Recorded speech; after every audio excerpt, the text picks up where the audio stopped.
Folks, it is 6:30 on the dot. We'll go ahead and get started. Welcome to the April Oak Park Public Library Board of Trustees regular board meeting. Secretary, will you please call the roll? I will. Trustee Bird Martinez. Here.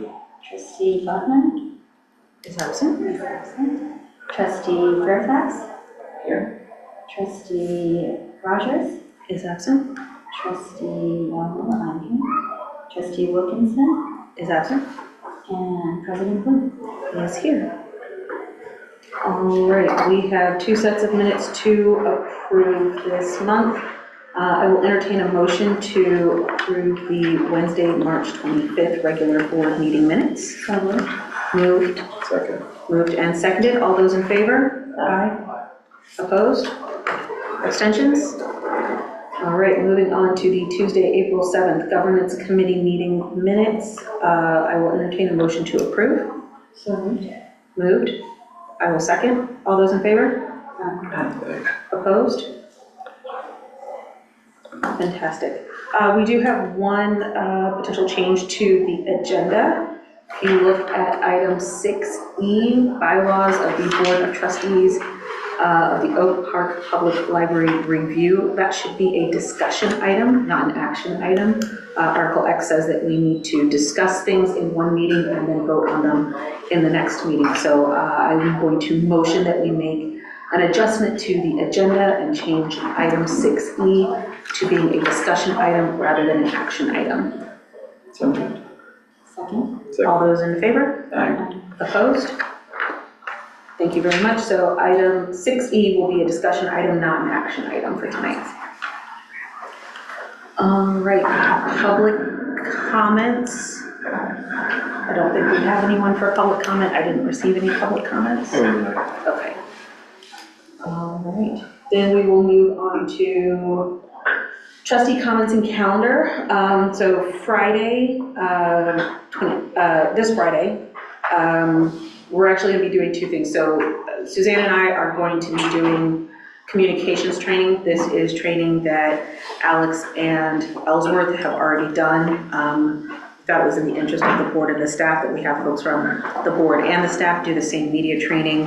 To be fiscally responsible, we narrowed it down to 2 people from staff, 2 people from the board. So Suzanne and I will do that.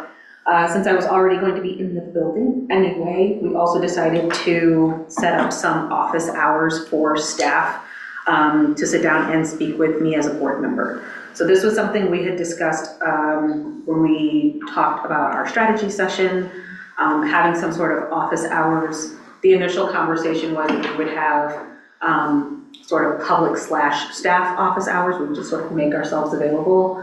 I'll do a little bit more in the COG update, but it looks like COG is going to do something very similar, hopefully spearheaded by the library.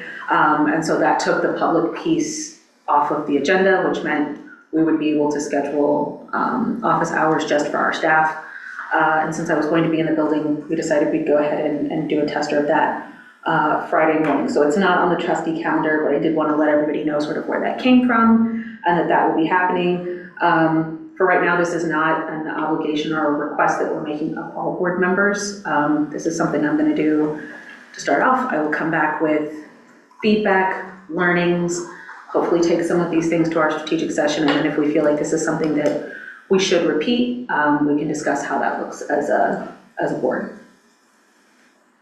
Any questions on the communications training or the office hours for Friday? Nope. Okay.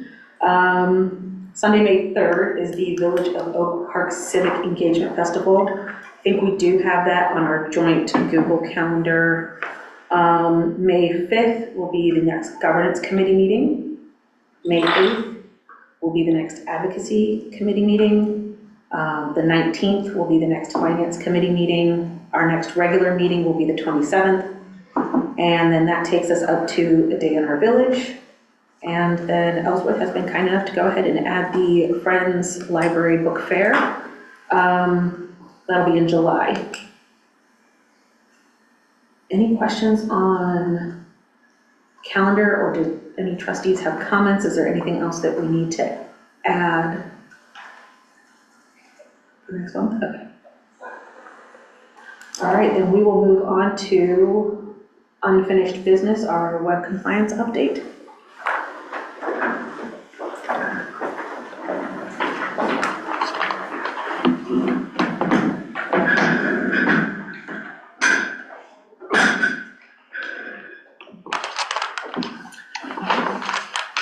So Ashley and Alex are going to share the update. Sure. Kind of building off what we've talked about before.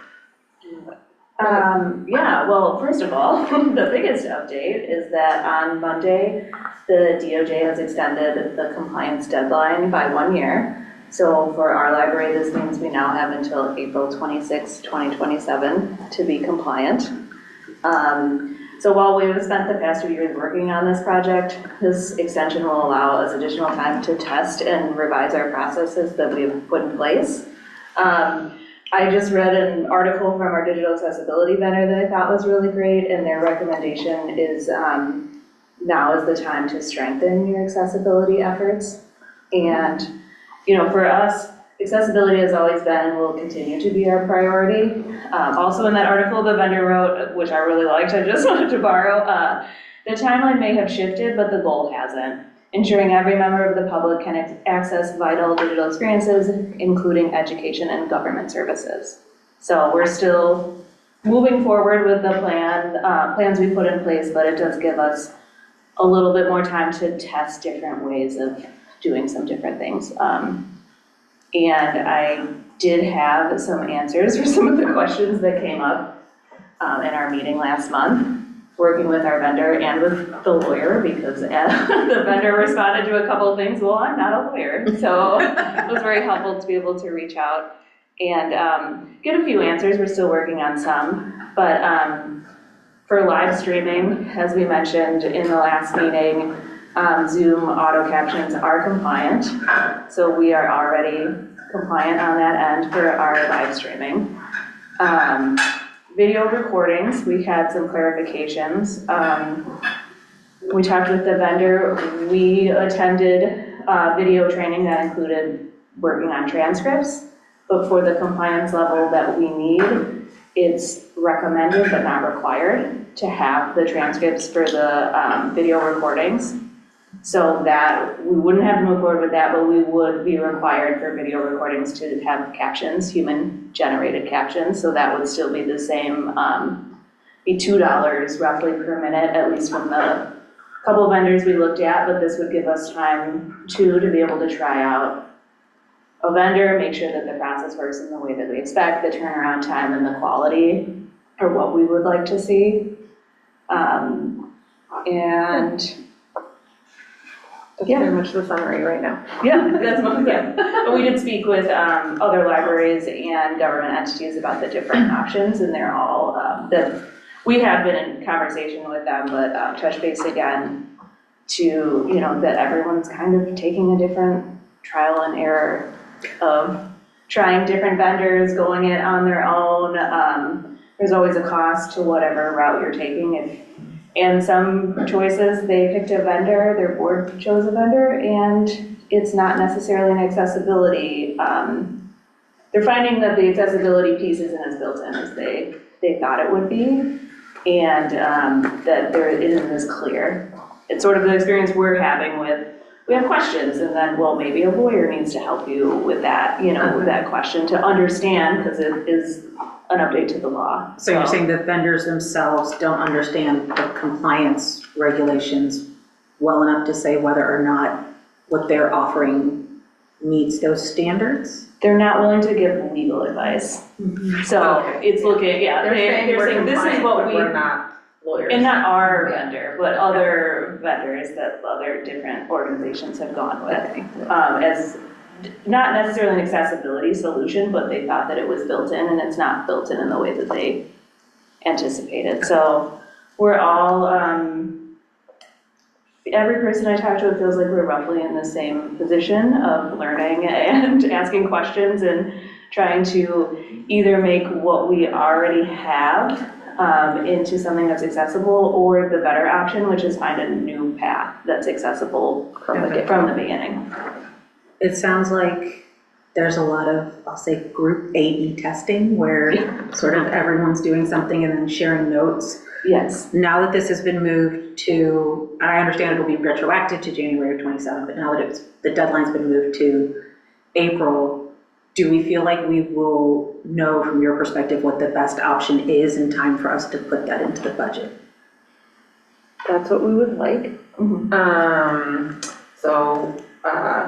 We're not gonna give a hard deadline, but yes, and that's why I think we're also looking for guidance from the board of what do we want to put into the budget? What we're willing to back with this? But, and so saying that captions required to be compliant. Transcripts, we would like, most accessible, to also have transcripts, but are not required to be compliant. And we are already meeting the compliance deadline, the compliance requirement of live captioning. So I think we have to also, we can recommend this is if we want to go forward with the way that we have been operating and also be compliant with captions, this is how much it'll cost. But that's if we want to go forward the way that we did this past year. Okay. So is that what instructions you want from us, is for us to? That's the discussion, yeah, I suppose. I mean, that's an option. So just that it's an option on the table, that we don't have that, the recordings and how we want to go forward. But if we go forward with recordings and putting them as of yet published, essentially, then they will have to be captioned for us to be compliant. Okay. Which will be $2 a minute. Yes. At least for Roughly, this, at yeah, least this right now. option. It was, Right you know, now. a few of the options we checked were around that price, but then it's also, we haven't used a couple of those vendors in the past, so it would be a little bit of trial of, is it is that good quality? Is the turnaround time what they say it will be? So. And that's what we're test saying, that like, that's what we kind of want to test this fall or this summer and fall going forward, is kind of like, well, we thought this one's $2 a minute and we get X, this one's $3 a minute, we get Y. This one's, not doing what they said they would do, and so kind of having those options. Because there are several options where it is, you submit the video and you get the result. You're not signing a contract, it's not a long-term situation, We can trial and error something. Yeah. Okay. Any other questions?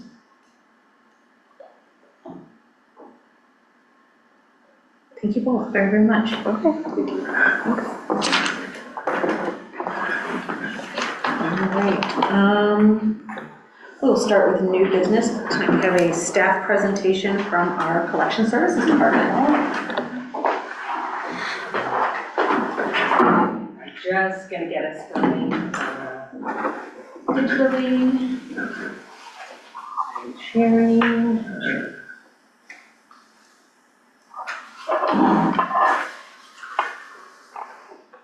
Okay.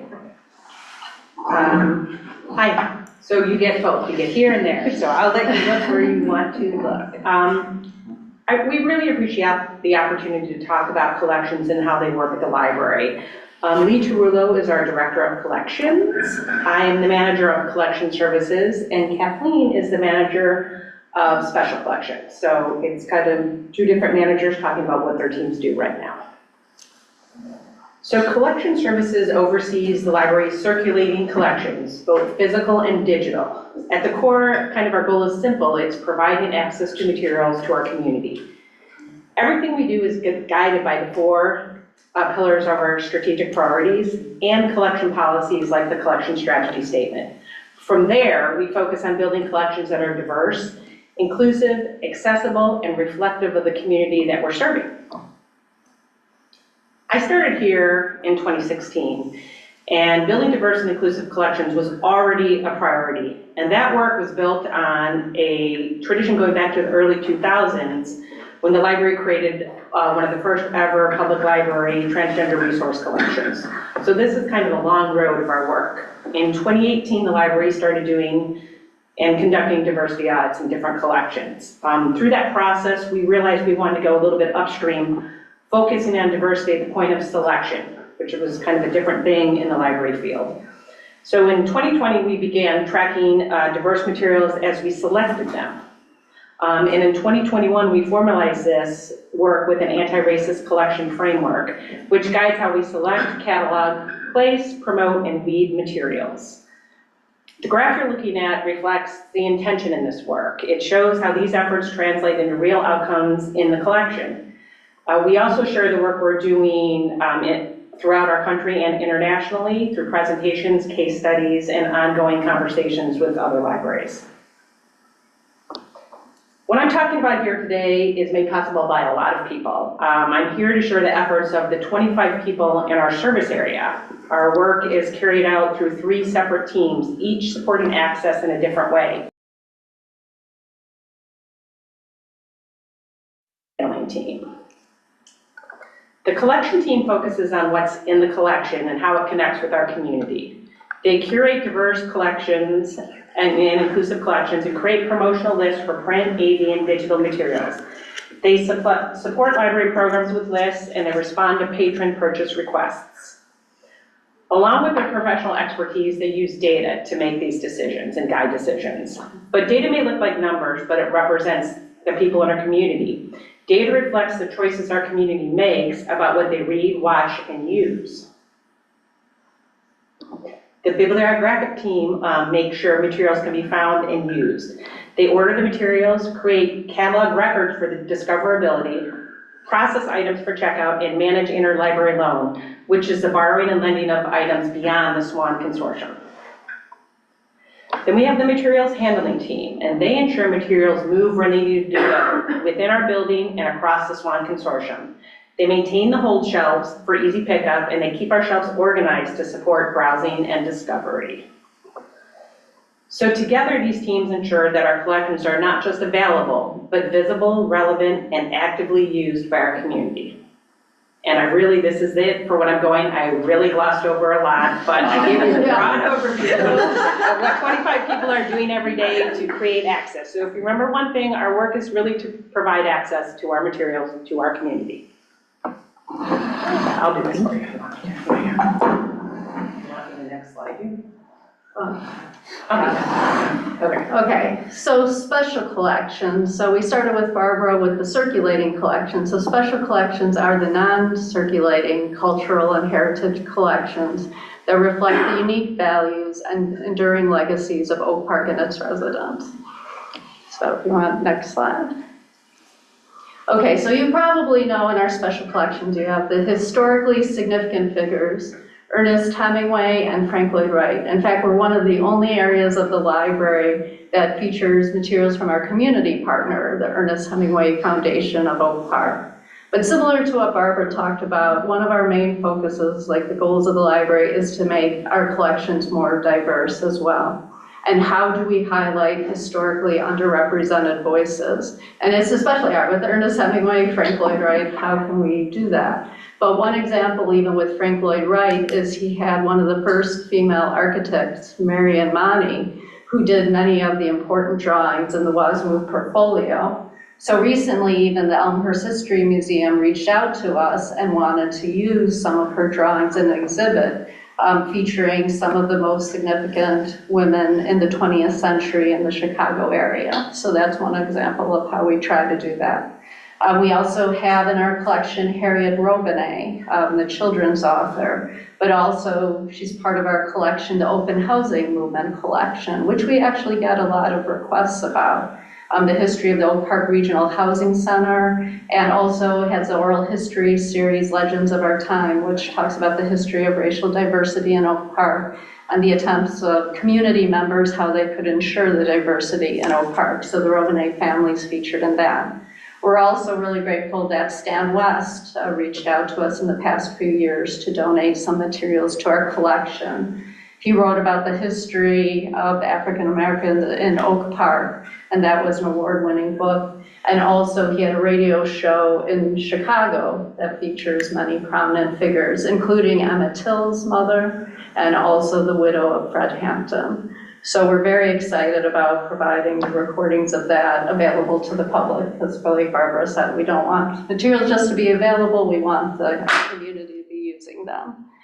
So, if you're familiar with our SWAN catalog, that's how you access our circulating materials. So for special collections, what you see there with Chicago Collections Consortium and the Black Metropolis Research Consortium, those are some ways to have portals to have access to some of these materials. Okay, if you want to go to the next slide. And also what makes special collections unique or special as well. As you can see in the photo, variety of formats. Once again, museum quality materials. So you see a painting by Grace Hall Hemingway, but you also see some textiles, like some really interesting, intriguing materials. So if you see in the middle there, Ernest Hemingway's sister, those are her wedding shoes in the middle there. So that makes something, that the community would like to go to see. We also have temperature and humidity control because obviously these are historically significant materials. So we have our own heater, our own HVAC to ensure that the materials stay preserved for a long period of time. And then digitization. We have people not only in the community but nationally and even internationally who request materials. They can't come to special collections. We have appointments, we have open hours. So through like the Illinois Digital Archives, that's how we provide access to many of the materials, and that's another way to ensure their preservation, that people can access them without necessarily touching them all the time. And we also have in the past year local history and genealogy, which used to be under adult services, but there is a lot of overlap, once again, with the focus being Oak Park and some unique materials where we want them to fall under special collections as well. So if you want to go to the next slide. And also our art collection. I know last month we had a meeting about the art policies and some of the policies driving our art collection. We have over 30 pieces and a variety of media. As you know, when you walk into the vestibule, you'll see the sculpture and then like the oil painting in the lobby. And like I said, a variety of media, and then we provide tours, once again, that we want the community being accessible to the art, especially in a space. So in that picture there, we partnered with Dominican University to have their art history classes come visit our art collection and have a tour, as well as the older adult groups. And you see, once again, our focus is on diverse artists as well. How can we expand? So one of the most recent additions to our art collection, if you've seen on the second floor, is Jesse Howard's piece. That you see with charcoal and acrylic. Yes, he's a fantastic artist. He uses the library frequently. So continue to the next slide. And then our art gallery as well, just in this past year, became part of special collections. So we have an art committee of multiple staff members from throughout the library, monthly exhibitions, and once again, focusing mainly on Oak Park artists, but also Chicago area artists as well. And so in that picture, we have longtime Oak Park resident Howard Simmons, showed his photography at the library. He even donated to special collections a photograph of Gwendolyn Brooks, so some of the crossover as well. And then also the programs and collaborations. So if you had gone to the Betty Kim exhibit or were familiar, it was amazing the work that they did incorporating the community into creating some of the pieces that were in the exhibit and partnering with the creative studio. So if you see there, I tried to show, I know it's small, but taking that Frank Lloyd Wright geometric design and the color, putting on the windows, but actually incorporating historical photos into some of that stained glass. So I think that's like a perfect way to finish the presentation of how do you have former history, current history, and bringing it to the community in an active and engaged way. So that's, I don't know if there's any question. Thank you so much. That's amazing. I have a question.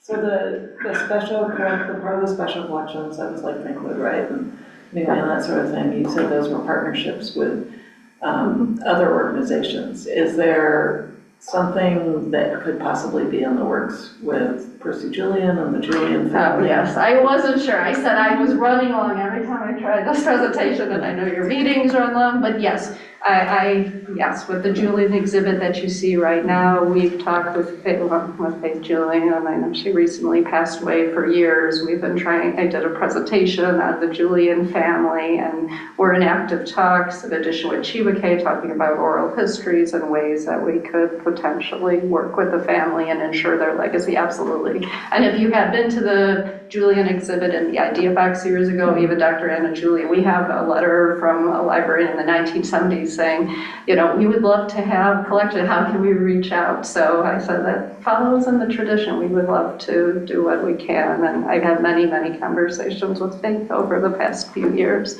about how we could do that and how we could be a part of it, even attending her recent funeral, you know, talking with some of the relatives and people who knew the family, especially with the village's streetscaping efforts, and like I said, partnering with Chiba K. Great, thank you. Yeah. Thank you. Okay. Thank you. That was Thank you.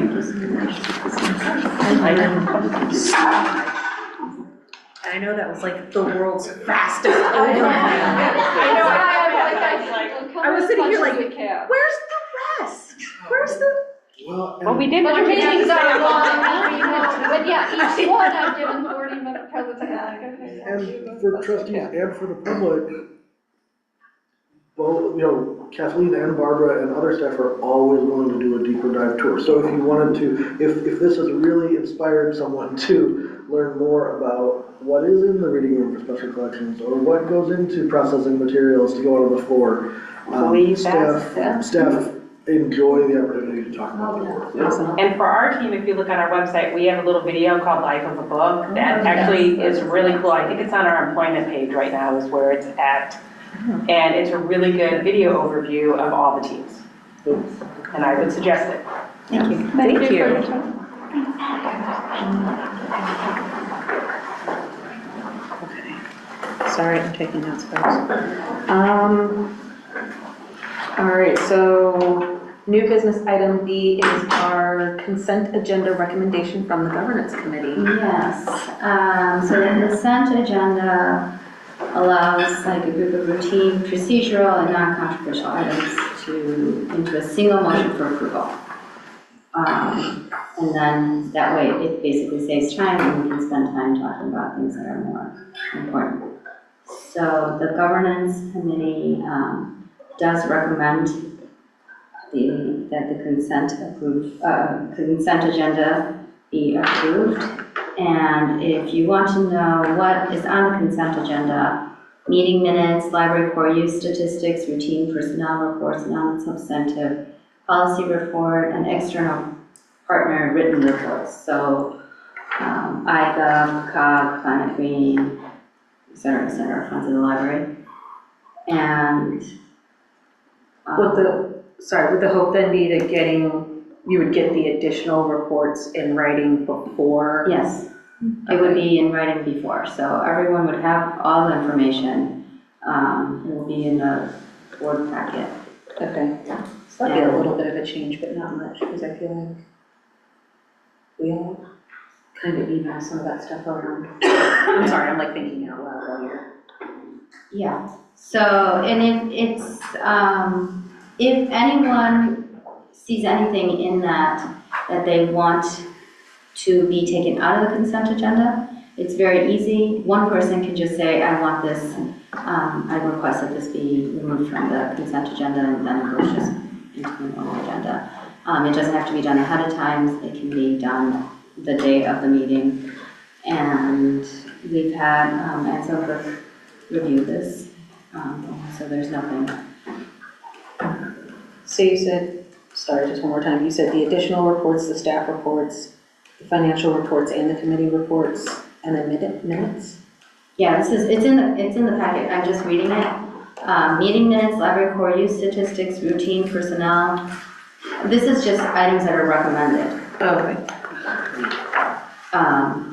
Non-substantive policy review, external partner written report. So if I can jump in, because there are two sort of mechanical options for this. To make sure the bylaws reflect practice, we could amend the order of business in the agenda, or in the bylaws, to add consent agenda as part of the meeting. Alternatively, the proposed order of business item, the article could be eliminated from the bylaws altogether. So you could either leave leave the order of business and reflect consent agenda there. If you're more comfortable with the idea of adopting a consent agenda and removing proposed order of business, that's another way to do it. I did speak to Rick Hansel-Blink, and he supported either option. Did he say that we could list the items without it being a proposed order? Like, these are the things the board should discuss. The order is not necessarily important, but these are things that should be addressed? Or is it like an all or nothing? Well, I remember asking that. I'll have to go back through my I think, notes to look. I think we said, I don't, okay, now I don't know if we had gone back, but I think we said it can be bulleted.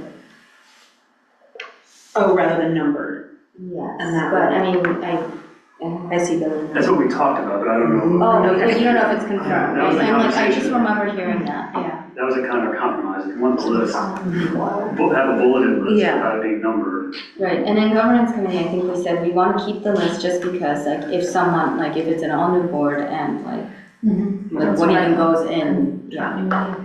That's one of the reasons I want to keep the list, but I also know, like, we've juggled it like 4 or 5 times just this year with trying to make things more, or like flow more in the meeting. So I would hate to lock somebody into like, no, it has to be in this order, even if it's not gonna make sense for you, and then they have to like go through amending the bylaws. And I just pulled up, so I had asked Britt, could the board list content of meetings or something similar instead of the proposed order of business?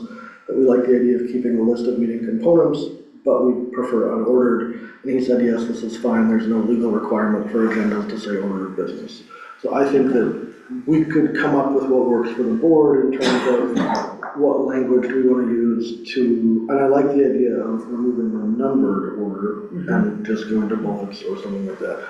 So it does seem like that would be an option.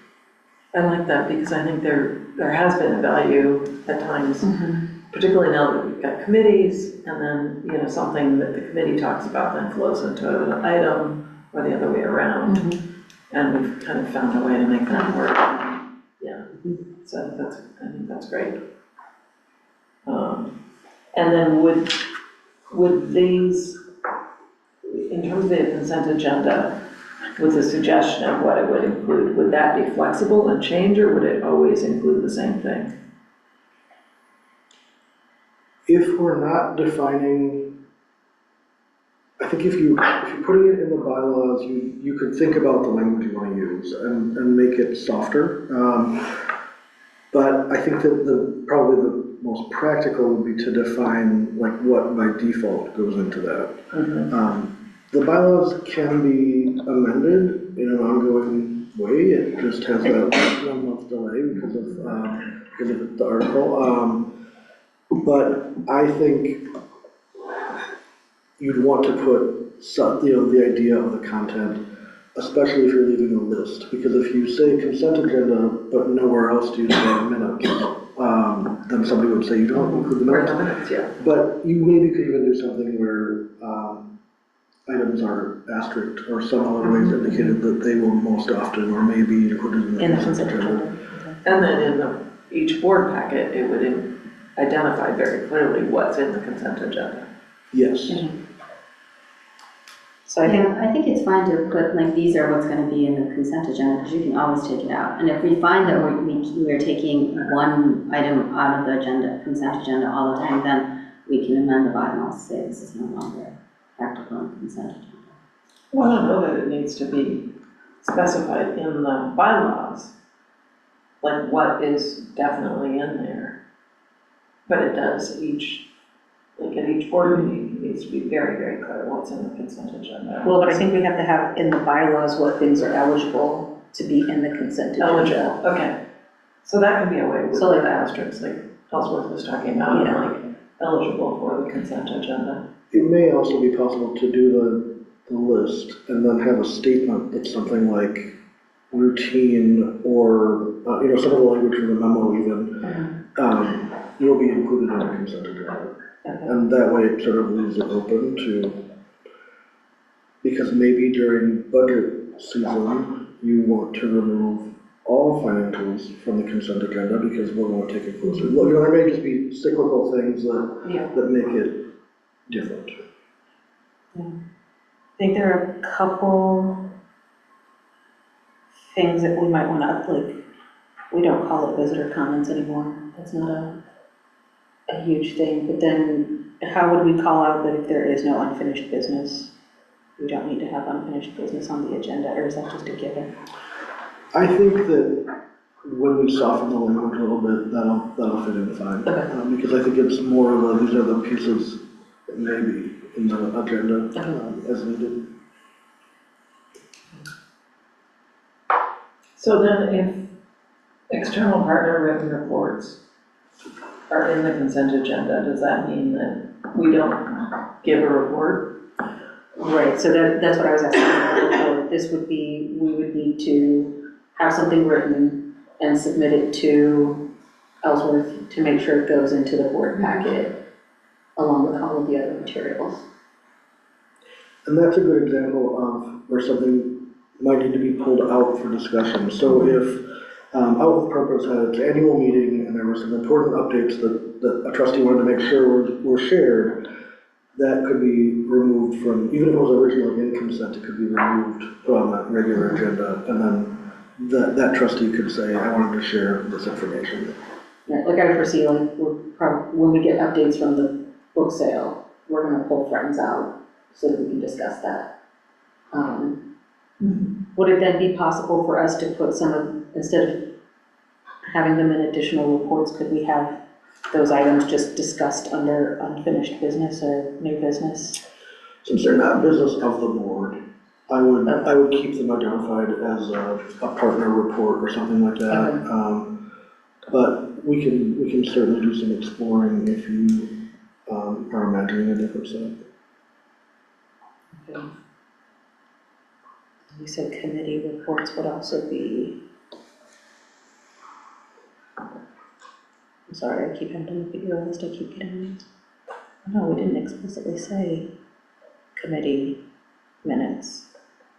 So this is Oh, meeting minutes the covers proposed consent. all that? Yeah. Okay.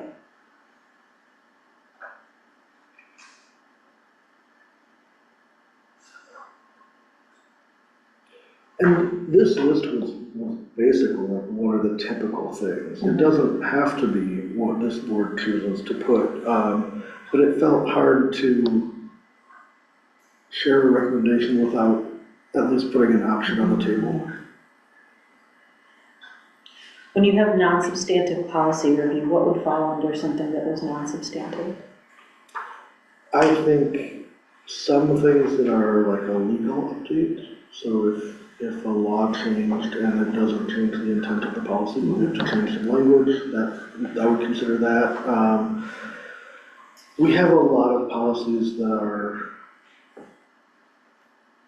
are more about operational things, that we might just say, that our printing just changed from X number to this number. Is that substantive? We made the decision, it's happening. I think it's unfortunately one of those things, it's kind of like, we'll feel it when we feel it. Going through the policies this first round, I don't think a lot would fall into that. But I think as we get into the pattern of every 3 years, we're gonna try to get eyes on all of them. There's gonna be some I think there'll be words. some that either have no recommendations for changes or the changes are minor enough that it may not warrant full board discussion. If we maintain our current committee structure, the governance committee, which is the group that usually looks at those policies first, I think would also be a sounding board for, like, is this a lot of conversation in the committee or not? And that might help us decide. But Susan, were you going to mention? I was going to say, some of the things that have come to mind are, and this happened, we eliminated something and it was referenced in another policy. So it was like, we just had to. Wasn't there something with the collections? Yes. So you had to remove the reference Just to the thing that didn't reference to exist. something, and it just feels like kind of pro forma, you have to, I've seen that come through, that feels like non-substantive. I feel like we've had a policy where we changed language because the old language was no longer was no longer the wording that was being used, and it didn't change the intent of anything. It was, so, okay, that helps. And it can always be taken out. it can always be taken out. So even if the governance committee is like, yeah, I don't think this is substantive, you look at their packet, you're like, I have questions, and we take it out. So it's really, you know, it's very low stakes, but it just allows us to save time, which increases accessibility. I mean, you know it, but I think the biggest change for us as a board is this means everybody has to read all the things in the packet every single time, way ahead of the meeting. What's the deadline for pulling something out of the consent agenda? At the meeting. At the meeting, okay. So the deadline for pulling something out is at the meeting, but at this point, it means almost everybody on the board is going to have something to submit to put in the board packet, likely a week-ish ahead, Ellsworth. So our goal is to get them published on the Friday before the meeting. So for Kamaya and I to format and add that to the agenda, Kamaya, I was gonna say Thursday, but maybe that's too aggressive. Wednesday or Thursday, we could figure it out. And I think we also could say, we need it by Thursday morning. And if that felt like it didn't work, we could change it for the next week. Okay. Now that meetings are on Wednesdays, to meet the requirement, we can have them come out the week, the Monday of. Where in the past we couldn't. Again, our goal is to hit that Friday so that the trustees have as much time as possible. But because we'd have everything else packaged and like the spot ready for that to be entered, I would not be weeks. I mean, it would be days or a day before the agenda. On that point, I did notice that, that there is that kind of wiggle room because we meet on Wednesdays now. However, for a volunteer board, having the packet on Friday is really helpful. Yeah, I think this is the first month since I started that we haven't gotten it on Friday. So we do strive for that. I've been on both sides of it, so I get it. I just know that, having it, especially if we're wanting to make sure that we've reviewed everything, if we need to pull something out over consent. There's not just that comfort of, if I miss something, I'll catch it when it's discussed. Great. So will be sent the visitor comments ahead of time? Because so far the way it's been is it's sort of just announced in the meeting that, like what it is. We don't see them ahead of time. The public comments? Yeah. No, that That's would not still under be. consent. It says visitor comments. Oh. Yeah, that's why I That's the order of business part, not the. Oh. Proposed order. Yeah. I see. And those people can send up until 4:30 the day of, so they're not gonna make it into any packet. Well, they would make it into the next month's. Got it. Okay. Any questions, comments, concerns? It's funny, I thought the core business, I was like, wow, we're really getting rid of a lot. The executive director. Basically, John. Yeah, all right, aye. We come in, everybody gets a high five. Yeah. I do feel like the executive director report could go in consent. I write a narrative report. Right. I try to bring adequate detail. Yeah. I feel comfortable with it moving into that. Again, I would not be in a position to be able to pull it out, but I think if a board member saw something that they wanted more detail in, just like anything else, it could be pulled. The reason I wouldn't want to do it for that is the public. But the public can also read it. Like it's all there. Sure. They can read it, yes. Okay, so this one is marked as an action item. This is the one that we. No, that's not bylaws. So was there any other discussion, any other conversation on this? Okay. The action of deciding would you like to adopt the consent agenda, and if so, yeah, that's what you're deciding. Okay, because we're not doing any of the, okay. So I will entertain a motion to accept the consent agenda recommendation from the governance committee. So moved. Second. Moved and seconded. All those in favor? Aye. Opposed? Abstentions? Fantastic. Look forward to a larger packet and shorter meeting next month, folks. All right, moving on to the leave of absence policy review.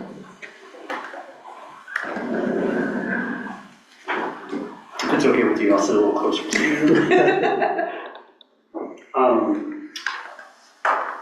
I feel like we've now come to the point of the Zoom meeting recording where all staff, if they're aware of this conversation, are jumping to this point of the recording. So, hi staff. Welcome, staff. Or if they don't get the update in our town hall tomorrow morning. So the leaves of absence policy is quite a lengthy policy. It includes many types of leaves of absences, both required by the state of Illinois or federal government, and ones that we offer to our staff voluntarily. This is not a full review of that policy. What was kind of prompting this review was Illinois made two changes to state statute that we wanted to make sure our policies reflected that. Those two statutes that change are to add family neonatal intensive care leave, or intensive care unit leave, and then also expand blood and organ donation leave. These and were reviewed with the governance committee, supported by the governance committee and the staff committee. I mean, I'm happy to talk at length about any of these two, but generally those are two changes that we want to make sure we codified the neonatal intensive, the NICU leave, and then make sure that all staff have access to the blood and organ donation leave. Any questions on those two? Just a slight edit, but it's expanded. Employee blood, not expended. Oh, yeah, where did I? In the description. The recommended The change. recommendation. Okay.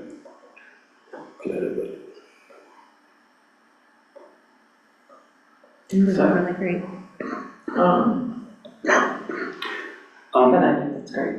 Yeah, I mean, there are ones that, I mean, they went into effect on January 1st, 2026. We've been, following the law internally. And of course, here's the thing, even without the law, we would have granted the NICU leave, but with any law in Illinois, it's passed because someone didn't. Mm-hmm. And so, shame on them, but good for Illinois for getting this law in place. So that was like on our agenda of things we wanted to update and review for this policy. Then you jump to something completely different. You start talking about sabbatical leave. So a little bit of story behind the sabbatical leave is Ellsworth and I think since early on, when you started Ellsworth, we've been talking about this idea of like, wouldn't it be great to be able to offer sabbatical leave to our staff? And I've heard of sabbatical leave. I've seen it in the nonprofit sector. I've seen it in the academic field, or even in like the religious field too, like where a rabbi or a pastor or a priest extra time off. But when you see these sabbatical leaves, they're usually reserved for like the top person in the organization or like leadership team members.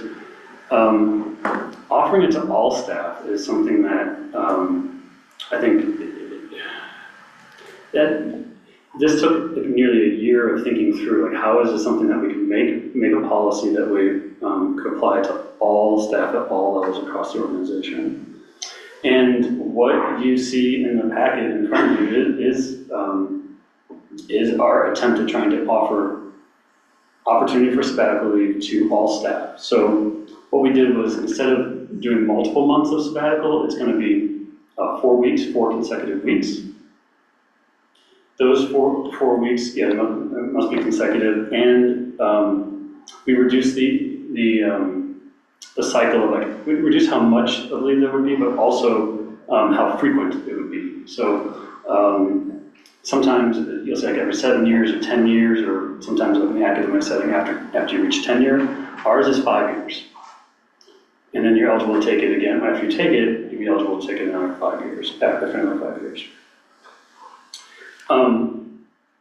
One of the problems that we're going to be facing with this policy is that we have many staff members that are would be eligible for this.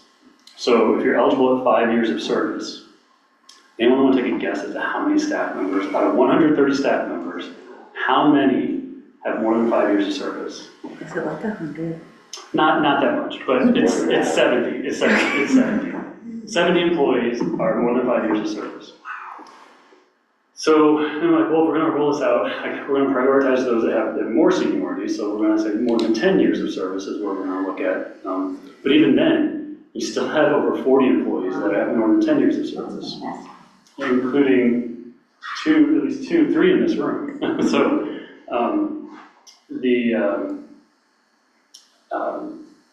anyway, so we put a lot of thought into this. We've talked it over with the leadership team.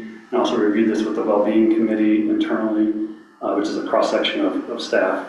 I think there's a lot of excitement for this policy, but there's also, from a supervisor, as Alex coughs, from the supervisor or manager perspective, I think there's a little bit of apprehension, like how are we going to accommodate this? And so we've also implemented an application process where we want to have an application window that would open up later this year, so we can plan for all the sabbaticals that we're approving for 2027. So if this is approved today, it wouldn't go into effect until January, the first sabbatical wouldn't start earlier than January 1st, 2027.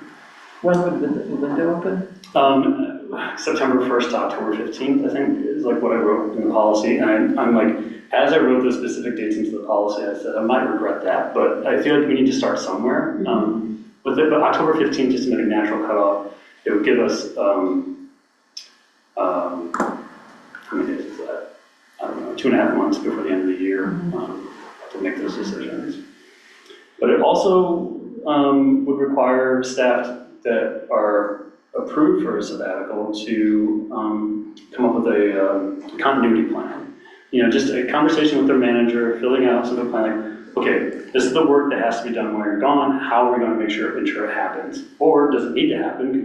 Can we just have a conversation with the manager and talk about what the plan is for that 4 weeks, so the person can kind of leave work behind for those 4 weeks and not have to worry about checking in or being available.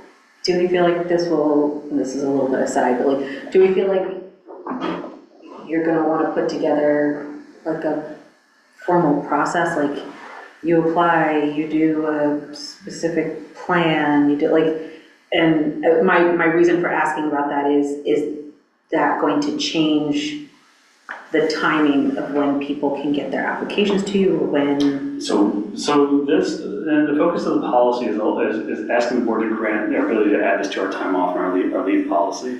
But after this, I imagine creating this procedural, what are the steps to make this happen and the timeline to make this happen, because creating what goes on the application, again, when we need it by, and at what point do we need a continuity plan filled out. I don't have all those answers today, but I want to work through those. I also noticed that the cap, it says the library will decide on and grant a maximum number of sabbaticals per calendar year. Yeah, I don't think that we can grant 70 sabbaticals in 2027. Right. I was gonna say. So it's not, but this depending doesn't say on, what the cap is. and we had talked about, the original draft had a number in there. It was like 10, and I was like, well, that's too low, and then, because that would take forever to get through cycle through them, or 15. Then we decided to remove the number, because it really depends on where the applications are coming from. I think a larger team, depending on what the role is, might be able to accept like 2 or 3 sabbaticals over the course of a year. But, maybe for like the leadership team, maybe it's not, all of us taking the same sabbatical time. So like, I think it just depends on who's eligible, what applications are we seeing. I didn't want to put a specific number, but the leadership team would have the authority to set a cap. And I think that number would flex over time, depending on the situation. I just want to reiterate a couple points Billy made. I think that the power of this proposal is it applies to all staff. That's really unusual. This is almost always limited to certain classifications of people. and that there's an expectation, even a requirement, to disengage from the library. So the idea is that you wouldn't be working a couple hours a week from home. It would be that you are stepping away and getting a break and having a brain refresh. And then that there's an expectation to report back something that you took away from the experience. We're not asking for a report in a formal sense. We're not asking you to stand up in front of the entire library and give a list of everything that you did while you were off. But there is some accountability of what can we learn back from you that will help us, continue to tailor the policy or encourage other staff to think about what they might do in their time off. And what are you envisioning that sort of report being like? I know you said that it wouldn't be, and you didn't know. Yeah, I think it may be, I guess, in my mind, cumulatively, the report backs would help the leadership team and other staff learn about sort of how can this remedy burnout, how can this prevent some of that some exhaustion, physical and mental, that comes from public service work, and in a way, learn more about each other. But we really won't know until we get into it. Yeah, we kind of have a built-in habit. If you've been here 5 years or 10 years, we have a built-in habit of doing, having an experience and doing these share backs. Like we share about the experience, speaking of conferences and things like that. But yeah, I think the value of time off. I think so many of our staff, especially thinking of all staff, how often just to have an opportunity to take 4 solid weeks of time off, 4 consecutive weeks of time off, when it's not for their own illness, the illness of a child or a parent, or like for some reason. This is just because we want you to rest. Yeah. Now, there's no way for us to prevent someone from caring for like an elderly parent or a child during that time. Like what it's designed though for is to a 4-week consecutive break with, in addition to the already granted vacation times, health leave and personal leave. A lot of burnout contributes to like a lack of creativity, and the library runs on creativity. And customer service, and serving the public. Yeah, It can take a lot out of people, and if you're in the every day, sometimes you lose some of that. So being able to grant everybody here time to rest, recuperate, learn things in the way that they learned them or experience the world and bring that back. I think that's great. Yeah, and I don't know of any other library that's doing this right now. This is not something I've heard of. I think someone was telling me, maybe Alex, but I need to start taking good notes if we're implementing this, and from my experience, because I'm going to get a lot of calls about, from other libraries, and okay, tell me about this policy there. You can take your sabbatical to write about. No, that counts as work. I was we're trying to refrain from work products, yeah. So. And this also isn't like a made-up idea. I mean, there's brain science about taking a break, having the support of your organization to actually step back. And we're all here because we love the library, and the staff are here because we love working in the library, but it is hard and it is getting harder. Yeah. So I think that's again where I feel like the ability to say to everyone that you can have this break. It feels respectful, it feels like it aligns with our other staff well-being practices. Mm-hmm. Yeah, I think that you said that Ellsworth reminded, that's kind of the impetus for like this conversation was, library work is hard, getting harder, and we're like, if we want to retain our staff long term, like what's going to change? I feel like this is the thing that we can add to our policy, or add to our list of leaves. I can help with that. Right, and then the idea of actually sticking it out in a tough environment, that library workers are in right now, and probably will be for quite some time. But there's something that, I think it's a great idea. How will you make sure this doesn't affect capacity? Well, so you have a cap on here, so you guys will just be following closely if this affects Yeah, it's the cap, For a- it's the application process, making sure we're not having too many people out in one area. Also coming up with the plan, because for each position, thinking about from like a library clerk, like a materials handling clerk who's putting the materials on the shelves, to library assistant or librarian working at the desk, to someone working back here in the admin office. I think they're each will be missed in a different way, but coming up with a plan to figure out so the work still continues. The work that needs to continue still continues. I think a lot of it can be shifted to kind of like a cross-training opportunity, or if there's a library assistant that's out, we have other library assistants that can fill in. There's a lot of opportunity there. Like if I'm out, it might the plan for filling that in might look a little different. It could even increase some costs a little bit too. And so I don't foresee a huge budget impact, but again, those are things we're paying attention to. And I think it's always important to have like a counterbalance to that conversation, which is if this prevented someone from leaving, the cost savings will far exceed the loss. So we think about, even in an emergency situation, it's almost impossible to get someone hired within 4 weeks. So I think that thinking of the gaps in terms of like, in this scenario versus another scenario, I feel pretty confident. I do think staff are gonna have a lot of questions about, so my team specifically, what is this gonna look like? But we have such an engaged management team, leadership team. I really think that we're gonna be able to make this puzzle work.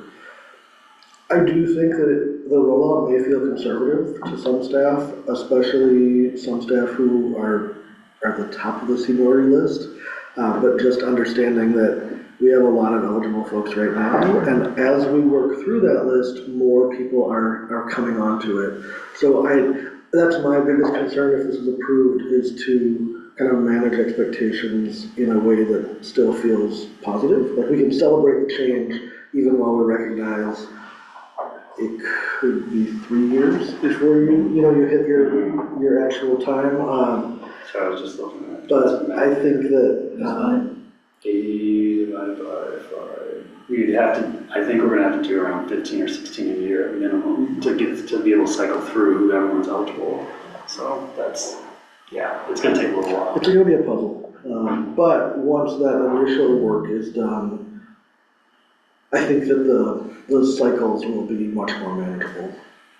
One thing that I think is really great about it being open to everyone is that then when there's a gap, there'll be more of a team effort to fill that, because they know they'll have a chance, right? And because 5 years can go by relatively quickly when you're working in a job. So, if somebody sees, okay, I'm helping fill in, but in, this month. But next year or the year after, it might be my turn. I can have a chance, then it could be a team building instead of a competitive, And it which I gives really folks like.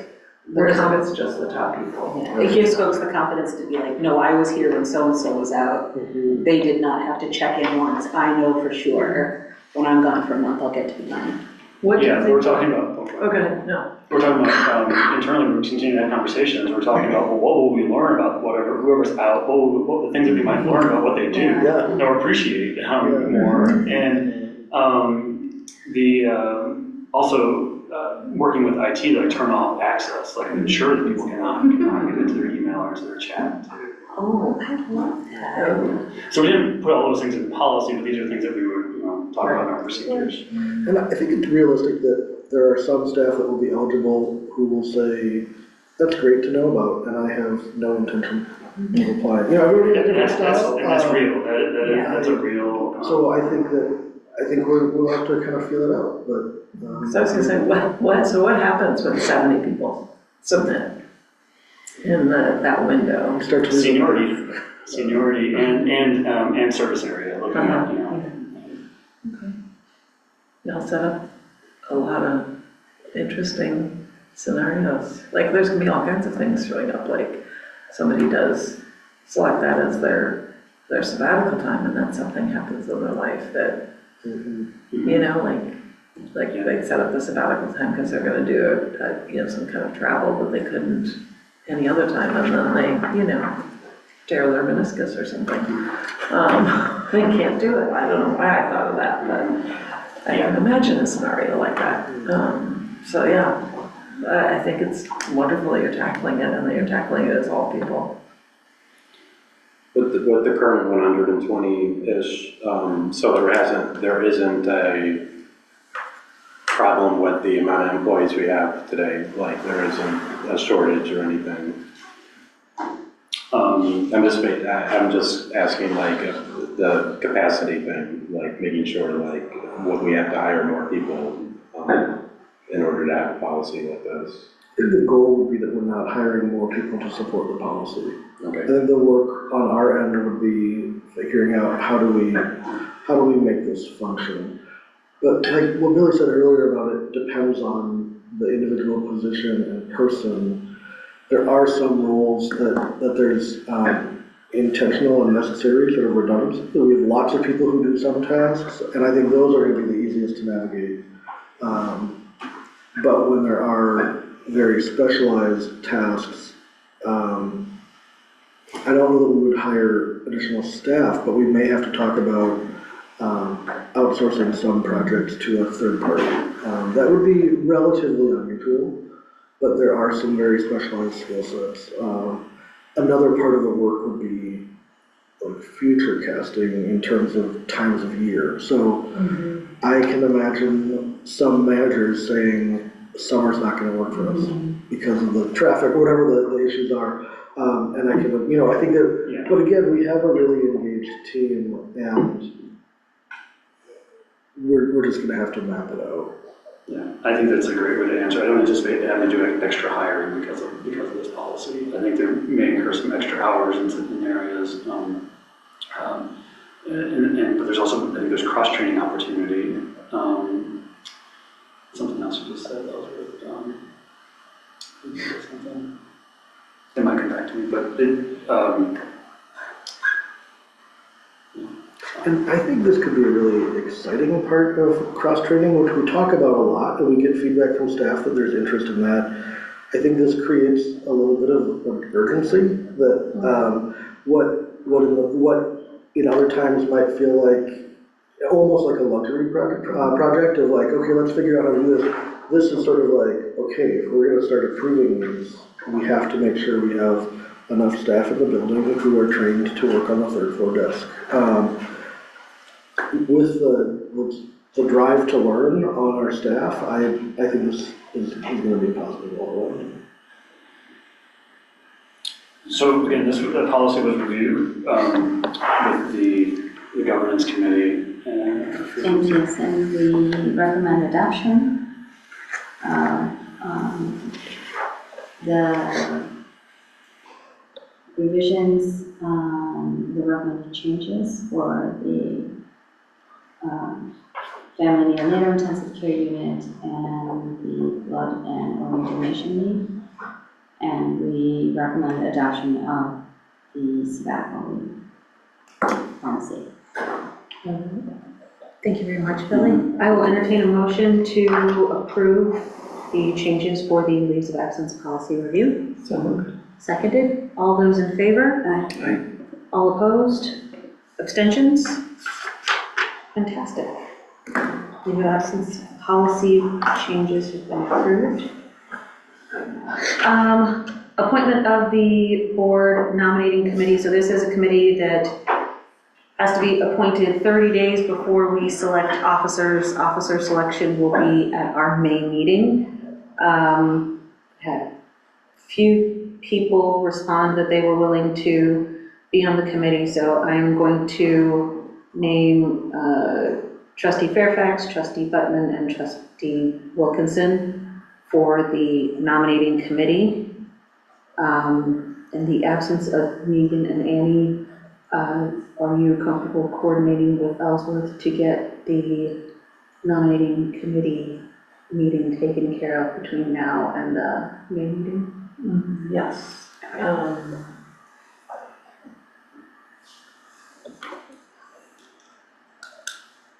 And that is subject to OMA, so we will have to have, yes, an agenda and the agenda published. And then when we discussed this at the governance committee meeting, we had offered that the next governance committee meeting can be used for that as a nomination committee meeting. We don't need to. First. May 6th? Make that Historically, what we've done for the nominating committee is that it's like just something that's decided among the three people on the committee. A separate in terms of, schedules It and that has to sort of be thing. an open meeting, though. Yeah, Yes. So- yeah, it always has been. So I'm just saying, like, we can use that space, like that space and time is already, Well, we have to make sure that all three of them can, I know Megan can. right. But, I'm just saying, we have offered it. okay. Thanks. Sorry, just changed my dialogue. Is there anything else you need from this meeting for setting that up? No, I think we can probably send it via email, and then once the date is set, Kamaya and I can create the agenda and publish. Okay. Item 6E is the item that we're changing to a discussion item, and this is going back to the bylaws. I know we had some of this discussion earlier when we were looking at the consent agenda piece, but this would be about any changes that we want to make to the bylaws. We would be discussing them this month, and then voting on whether or not to accept those changes next month. I know the one change that I would like to make is that the agenda is not numbered, or that it's just a list of things that should be or can be involved in the meeting or on the agenda, but not specifying an order.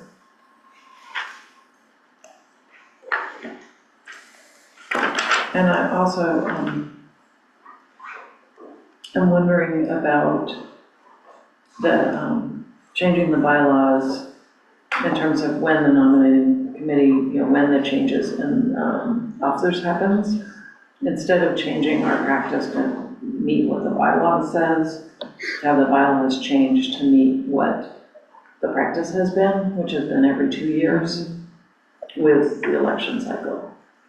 So that's just a possibility to put out there. And I don't know how that would, which comes first, the chicken or the egg here. But that's a possibility of changing the. I don't know which is the chicken and which is the egg. We have to say now and do next month. Right, so even if we wanted to change this Even if we next change month, it, we still have to do it.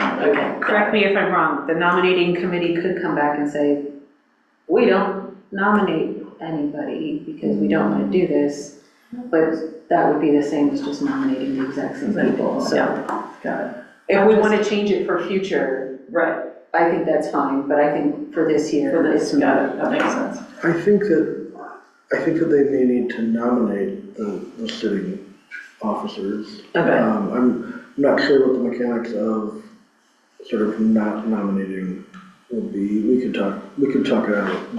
At this point, if that is the intent, then it would just be nominating we'll the see. same people. I don't think we know, need I to- just wanted to, because we have 4 new board members who may not know that for the last probably decades. I mean, we understand that, but we're just going by the bylaws, and the bylaws say April, Yes. and it says May, and so like if we wanted to change it for this year, we could have in March had the conversation and changed it, but we didn't. So at this point, we have to have an election in May, and that's it, that's all it is.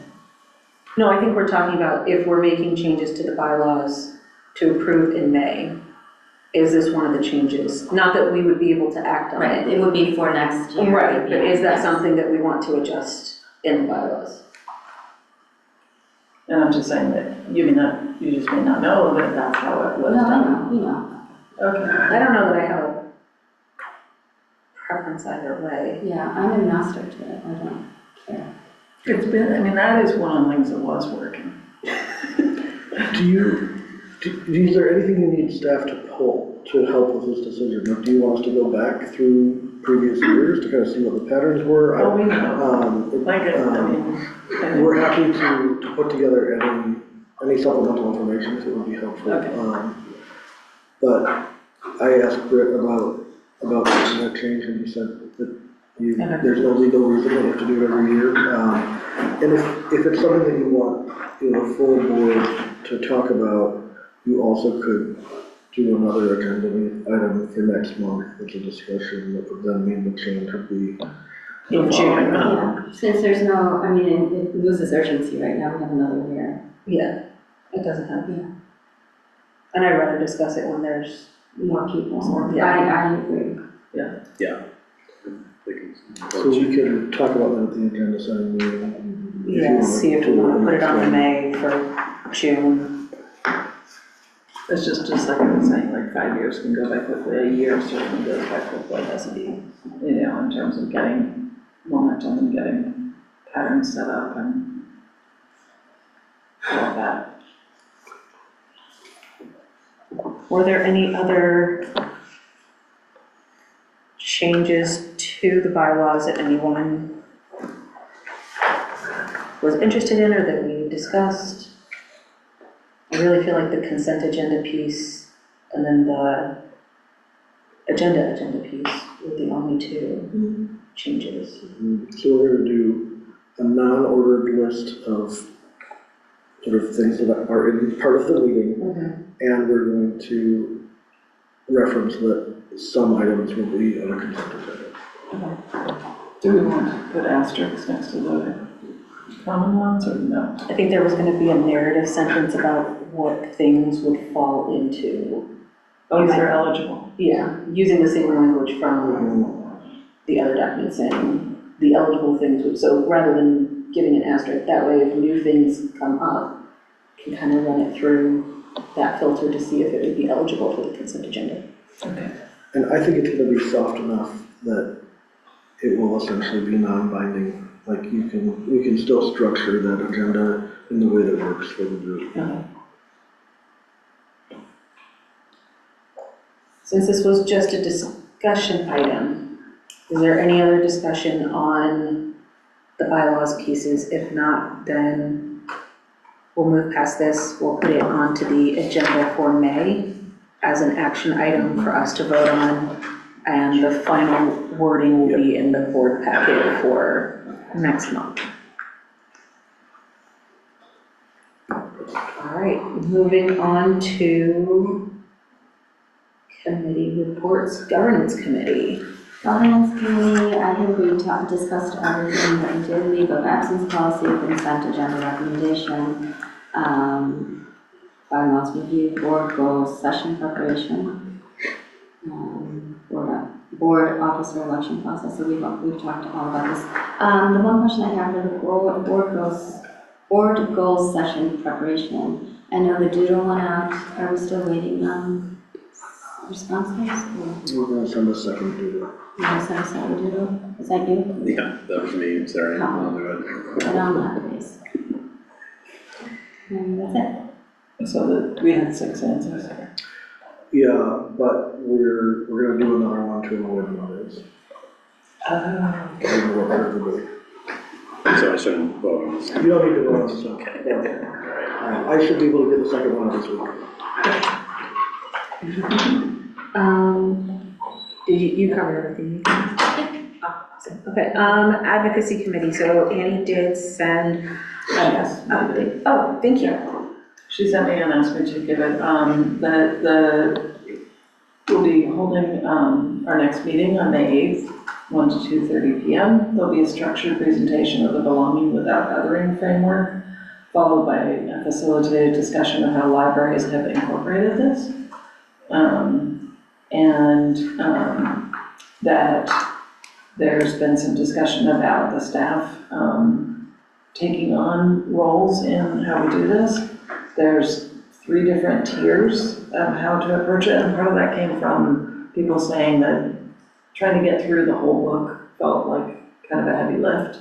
So narrowed in on chapter 5 on belonging as being the most important. So the way that it's structured is for those with a little time, belonging without othering, chapter 5, othering and belonging institute, university, intro to belonging, 33-minute, I believe that's a video, OBI impact stories, how libraries can serve as spaces of belonging, OBI belonging design principles. So that would be kind of the structure. I think the tier that you were talking about, Ellsworth, the staff possibly doing, that first tier. Yes, I sent that out to leadership team today, so we can talk about, do we want to use those tiers with everybody? Do we want to split it up into different categories? But yeah, we shared that model. Okay, and then a lot of time, all the above plus, chapters 1 and 2 of the book, and then all the time in the world, which I thought was a funny title, because who has that? All of the above plus belonging without othering, the full book, and explore ALA's libraries transforming communities resource page. So those are kind of the way that, and the idea that the full board would ideally get to tier 2, and then, you know, at some point to tier 3. But that's at the very little the tier 1. And that's it. All right, thank you very much. Finance committee. Yeah, I'll make sure not to step on Billy's toes. So let's see. So we have enough revenue to go through November. This year, it's going to look like we bring in 145% of revenue, but Billy's working with the auditor to move some of that revenue from this year to last year, so there'll eventually be a change that we'll see. Cook County is already a little bit behind, blah, blah, blah. I'll let Billy talk more about all that. And so we've paid our insurance. You have all read, I think, Ellsworth's email about the printer paper and the limitations we're creating based off of the spiraling expenses of the paper and the toner cartridges. So we're making that change. We got an update on the capital, and Billy shared the budget for that, $575,000, and that the majority of that, about more than 2/3, will go to tuck pointing this year. And then we're spending $150,000 on the master facilities plan, and then there's some other things for efficiencies in there. And then in terms of budgeting, we're going to do a first draft of the 2027 budget in the August meeting, and then we'll have our September meeting where we'll go through that second draft, and then we'll finalize that in the October meeting. So we'll have 6 meetings in total for the budget. If we feel like there's a need to move it to the July finance meeting, you know, we will too. There are some things to watch for. Is the healthcare costs are increasing by 21%, or that's the quote right now. So we have to look in, you know, that's going to have an impact on the overall budget, particularly if we're trying to keep it around 4 or 5% increase like last year. So I think that is it. Is it 21%? Yeah. It's like every year. Yeah. I mean, Billy worked some magic last year to get it to, what was it, 9? 6 or 7. No, it started at 9, the magic was to get down to 6. Yeah. Like, bringing 21 down to like, I don't know, what's a reasonable number from that? Without affecting the quality of the healthcare that our staff should receive. And, Yeah, yeah. I don't I was know. wondering if I heard that right. I was like, did I hear that? And we're not alone though. I mean, Ellsworth can speak to other villages and other municipalities are seeing very similar numbers. And we talked to trustees last year that saw their health costs go up, you know, 30, 40, 50% in some places. So I don't want to say we were fortunate last year, but the numbers last year were a little bit more manageable We're than playing what we're catch up looking this at. year from what we didn't do last year and What they're predicting for. So it could be a challenging 2027 budget if we're not to balance that. So we'll cross that bridge when it comes this summer. financial reports, do we have anything additional on top of what was already discussed? We have cash on hand. Money is coming in from Cook County. We just wish we had the reports to let us know what it's for.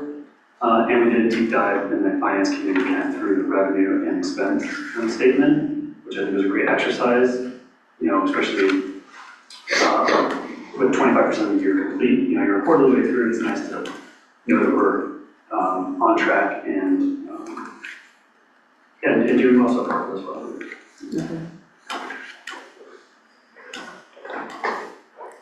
All right, I will entertain a motion to approve the March 2026 resolutions on disbursements. Moved. Second. Moved and seconded, all those in favor? Aye. Opposed? Abstentions? Wonderful. Executive Director's report.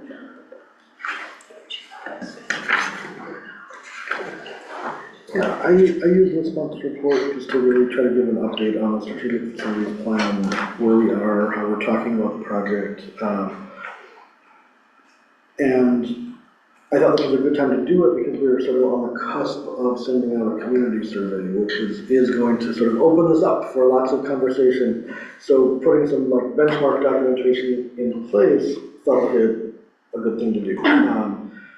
Probably most of this was not new information for the board, but happy to answer questions if people have any about content of the report or about the strategic facilities plan in general.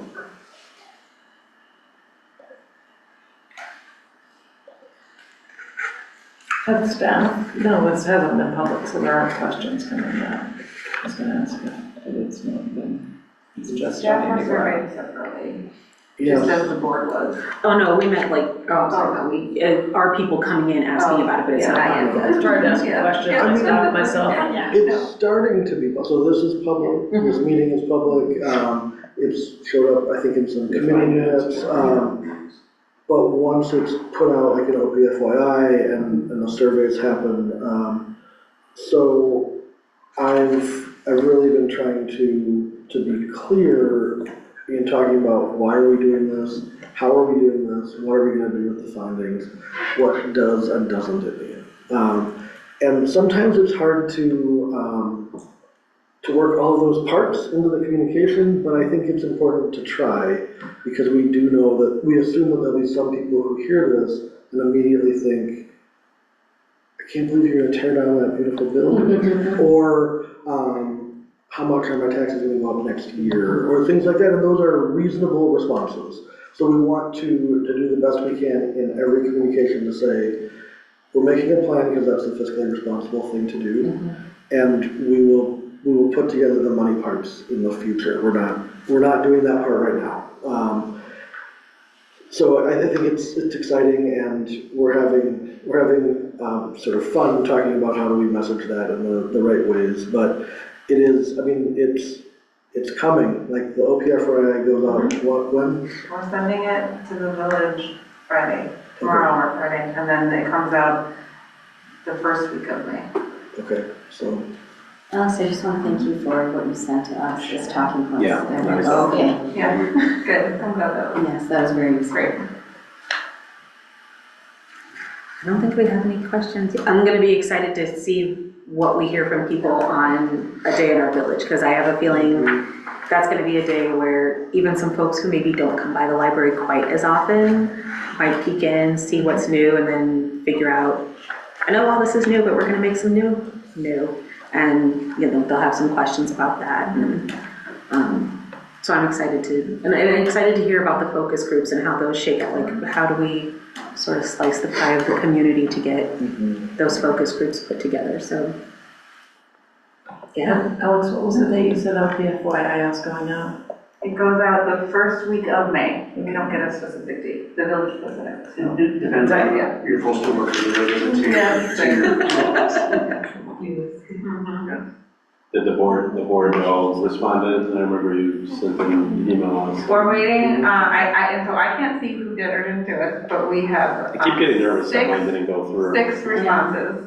so. 6%. Do you know who responded or you don't? I can't No, see she who can't see who responded, so. Yeah, I But know. I'm gonna leave it open for the month, Yeah. so if you like, so you're just like, I know I didn't do that, like, They you can did. just go ahead. I did it, but you don't get like a confirmation. No, I know, Yeah. So it's like- yeah. I'm nervous about that. But because if we ask for a confirmation, then we have have to to be know who able you to are. know whose answers were what. So there, that's why we wanted to be anonymous, but then we also don't know who did it, so. Okay. Yep.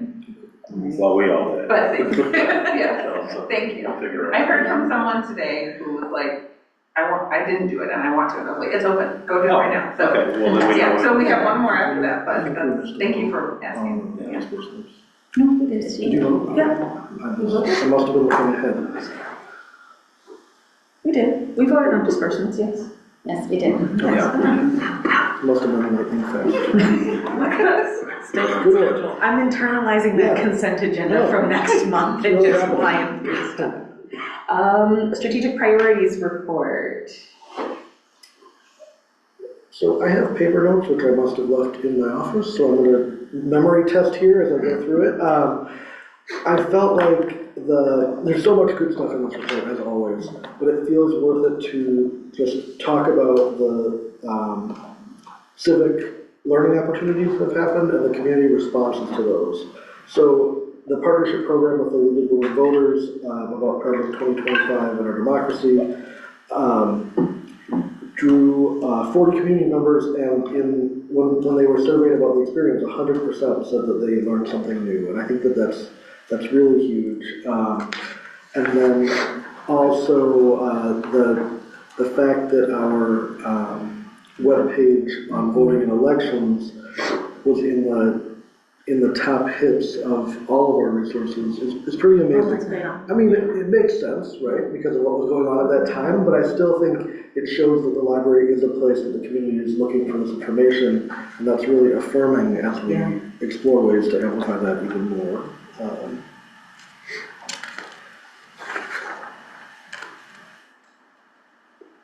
I wanted to talk about the literary discussion with older adult patrons.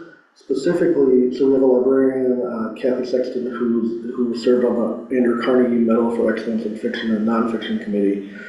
And I think this was a really great idea. So she presented to the older adult coffee hour, and that serves a couple purposes. It allows her to use that committee work in a very public-facing way, which is unusual. Usually that's sort of a backroom kind of conversation, and demonstrates that our staff are involved in these other things that impact our field and our communities. And it sounds like also, she had a chance to really book talk up some resources that folks might miss otherwise. I love it when there's an opportunity to showcase the sort of invisible work that our staff do, and I think this was a nice marriage of, it was a way to find a practical share of that community work.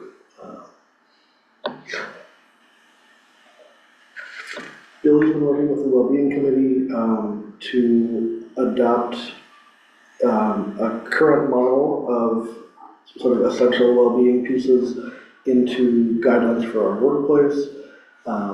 That committee works hard, and those are complicated tasks. And this was kind of rolled out this week as a staff engagement opportunity to think about what are the important parts, what makes staff feel supported and feel well in the workplace. And Billy and I have talked a little bit this week about, we're so glad people are engaging with it, and then we're excited about the steps that come next. So kind of unpacking, if people have identified this statement as the most important, what do we do next to learn what that really means?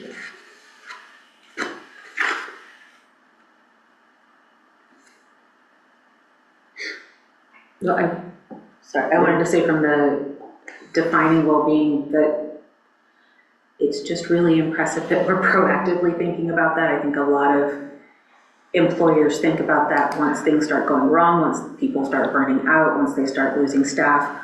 But to be really proactive about thinking, how do we care for the staff as whole people, and not just figuring it out, but asking them what works, was really impressive.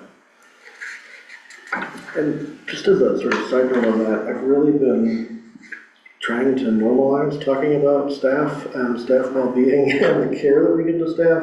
So when I'm asked by a community group to do a presentation in the library, I try to talk about this is what we do, this is how we do it, this is how we're governed, this is how we budget, this is how we take care of our staff. Just to kind of illustrate that as an agency that puts so much of its resource into the people part of what we do, I want to tell that whole story. Like, what does that look like and what does it mean? And I think that's an exciting part of continuing the work that Billy does on staff well-being and all of the other HR efforts that we put in. I also love seeing the extension of the D'Angelo's World, like, conversation. I feel like that it's not even really a program, it's a collection of programs, really touched, there was something for just about every age group, there was something about every different medium, and just when I thought, I think we've covered everything now, there was a discussion group on the actual idea box, so that's brilliant. I agree. I think that it also gave an opportunity for engagement.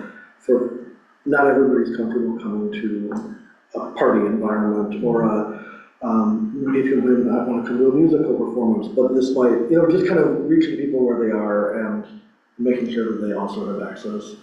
The Decodable Books program is also noteworthy. Sometimes the library's literacy work is hard to see from the outside, and this is a great example of staff partnering with community members to really kind of bring some expertise in. And decodable books are, I'm going to really summarize it, but it's sort of books that encourage emerging readers to sound out words rather than using visual cues from pictures and things like that, so it's sort of a phonetic awareness tool. But our children's staff really are experts in early literacy, emerging literacy tools for struggling readers, and so anytime we can highlight that in a way that the public can see and learn, both to amplify that staff experience and expertise, but also to empower adult caregivers who might say, I didn't even know this was a thing. Like, maybe I have a child who's struggling to read, and now I know I can go check out the Discovery Kits or talk to the staff about recommendations, and that's an important part of what the library does.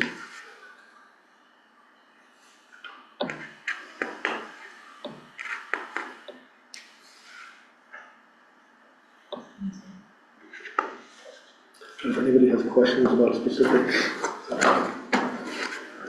parts of the report, we can help you out.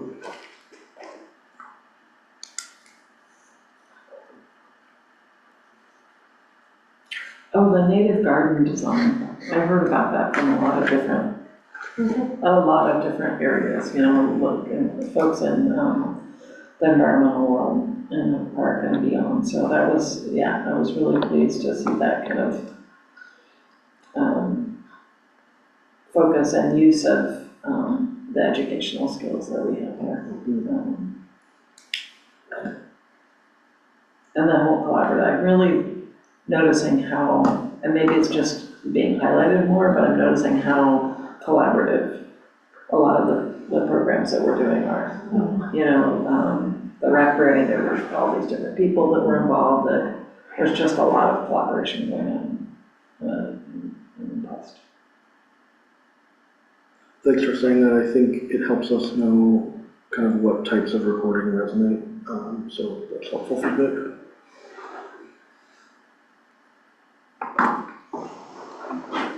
Any other questions on the strategic priorities report? All right, then we will move on to library core use statistics. I did have a small question that I think I know the answer to. On the red, green, neutral, the difference is 5%, right? You were correct. Okay. I was like, wait a minute, 5% is red, but 4% is... Yes. Okay. Yeah, that's the threshold. Okay.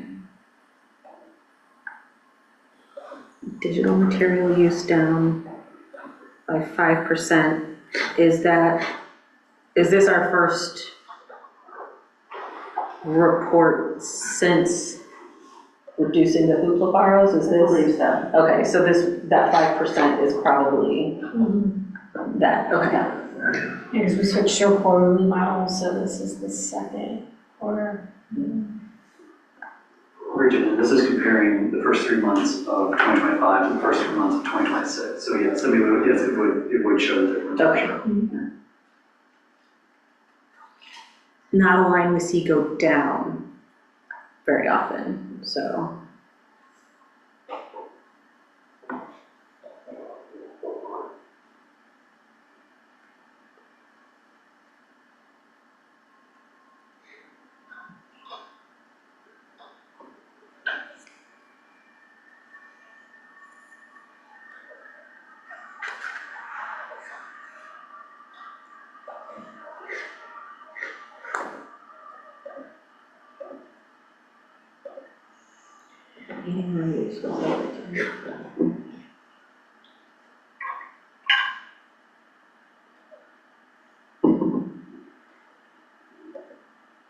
And what do you think was behind the online resources going up 30%? I'm sorry, Suzanne, could you say that again? What do you think may have been behind the online resources going up 30%? That I'm actually not sure. I could look into that and get back to you. Oh, well, maybe that may correlate to the election information that we talked about earlier. That was Makes sense, right? So this would have covered January, February, March. I'm not sure what online is. So databases. Yeah, so that's why I'm like, I'm not sure that would have correlated to the election one, so. Oh, and The database. We can look into it. Yeah, we can dig in. What I remember from 2025 is that over the course of the year, that kind of ramped up. And so you might just, I can't wait to hear Barb's answer on this one. And just say, you're all wrong. But yeah. Of like new semester starting academic. Yeah, throughout the course of the year, it went up. And then maybe we started from a higher usage point at the end of the year of 2025. I mean, the website users went up as I know. well, so. That could be in relation to science program and election. Yeah.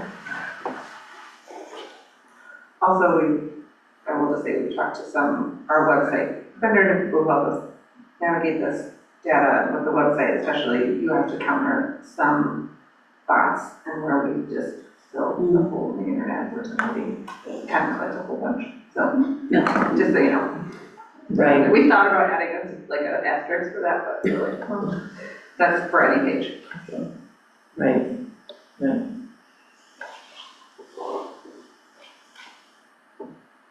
Is online resource, that's where like if like you go to the Tribune or the Washington Post too? Exactly, a database. Something that usually, there's a card needed to access it from. Got it. Typically. I have a question on the NPS score. Wait, I may have just answered my own question. Never mind, I just answered my own question, thank you.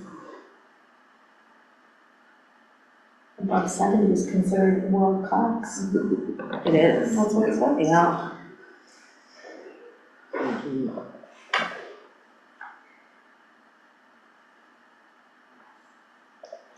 Any other questions on the quarterly statistics? No? Well, just on that note about the NPS, above 70 is world class. This is 87.5, so kudos. It's an enviable score, yeah. That doesn't happen without effort. So, thank you. And considering our saturation in the community, that means we're getting a lot of feedback from the community, and it's still above 85. So. Additions and separations, there were no additions or separations. There was one staff change, there was one promotion. Congratulations, Katie.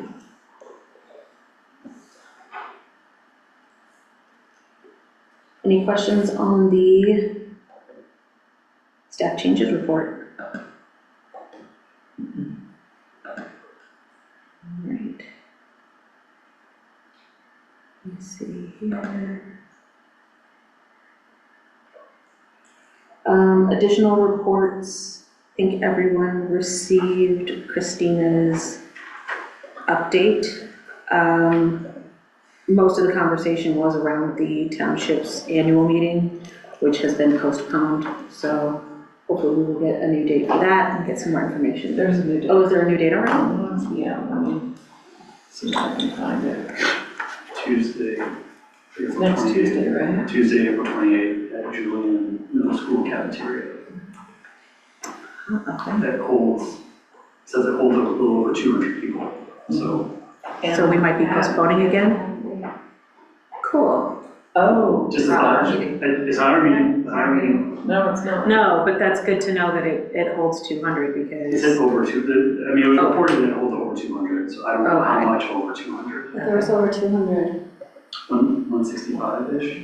That was the number of people who signed in, but I wonder if there were folks who left before signing in. Oh, as Billy said, not our meeting. Does anybody have any other questions about the iGov update? And then we have the Civics Fest, May 3rd, that's already on our trustee calendar, and COG did meet this month. Conversation was again a lot around how do the individual governing bodies sort of support each other and keep each other informed about things that are happening, endeavors that we each have, and a concerted effort to understand what the sort of limitations of each board is. I think that's something that all of the governing bodies have run into, where there are certain things that a board is not allowed to do. You're not legally allowed to do certain things, and everybody sort of run up against that. So there was a little conversation around that. Ellsworth did make the great recommendation to the rest of COG that we sort of pivot the office hours that we have been talking about internally here into something that was a little bit more inclusive with the other governing bodies. So we're talking through what that might look like in practice with some of the other governing bodies, what the cadence of that would look like, where it would be, who wants to participate, things along those lines. It was a very, very fruitful conversation. I think one of the biggest things that we took away is all of our governing bodies are struggling with getting communication out to the community in a way that feels reliable and easily accessible. Most of the governing bodies do not rely on the Wednesday Journal to communicate with the Oak Park community. So talking about what resources do we all have, what do we do, how do we communicate with the public so that everyone feels informed. Part of this came from the conversation on the parks pool referendum, and then sort of parlayed into the conversation around our master facilities plan and some other items that are, the township meeting was rolled in there, just about what mechanisms do we have to make sure that all of our constituents feel like they are informed, have access to information, have reliable places to go to get that information, and that's sort of where the conversation on the office hours kind of came from. Did I miss anything there? No, and I wrote a proposal for that, kind of what that model could look like, and just kind of working through some details. So, Can I pick up from that with Christina's report about iGov, that iGov has officially launched a webpage? oh, that's Because just for the public, I know we all received communication about it, an update, but thanks to the library for supporting this. Thank you. And I think it's something that the community has kind of been looking for, and I think it's really wonderful that iGov has brought this. So in terms of getting communication out, getting information, having that all in one place for iGov is, I think, going to be really helpful. Thank you for bringing that up, yeah. And Ashley Blair, who was here earlier today, had to, she's really the one who did the work with iGov to get that hosted on the website. And this is something new that we haven't done before, having a different body's web presence be nestled in ours. So we're looking forward to seeing how that goes. There are some challenges that we just have to kind of work through in terms of, we can't provide a preview option for people who are outside the organization. And so there's some steps that I don't think anybody anticipated, but we're learning as we go through, and I'm pretty optimistic that we'll be able to sustain.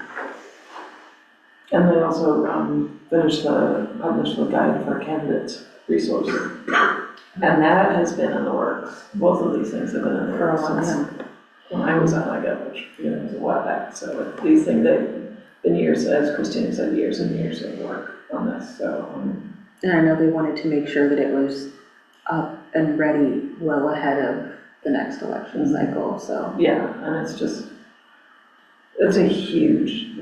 She has really turned that ship around in really spectacular ways. So I think it's a great community resource the community's been looking for, the governing bodies kind of working together, and that's been happening on COG, but that's more like behind the scenes, and this is more public facing. So, yeah. thank you for bringing those up. I saw them in the update and didn't speak to them out loud. Thank you. Planet Green? Matt shared notes from Planet Green. He said Gary Kuneen of 7 Generations Ahead gave an update on It's Our Futures plan to send youth from the surrounding areas, including Oak Park and River Forest, to Turkey in November to attend COP31, the annual United Nations Climate Change Conference. Shortly before the conference, Loyola University will be hosting the Youth Climate Justice Summit for area youth groups, including representation from OPRF, Trinity, and Fenwick, to work on the Youth Climate Statement, which will be shared later at the conference. A company called CLOC was highlighted for their work and innovation and sustainability. CLOC takes school buses, transit buses, and commercial tow vehicles and performs full EV conversions. Currently, CLOC is working with ComEd to offset conversion costs in order to incentivize local area school districts to perform EV conversions. And the library provided updates on recent and upcoming sustainability programming and events at the library, as well as the Warm Earth Film Festival. We have Warm Earth open tonight. It's the first time I have not gone to nothing in years.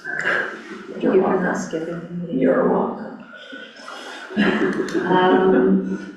Friends, do you have an update? The meeting's tomorrow. Out with purpose. Okay. And collaboration for early childhood. Do we have a staff update or no? Okay, I don't think we have another update.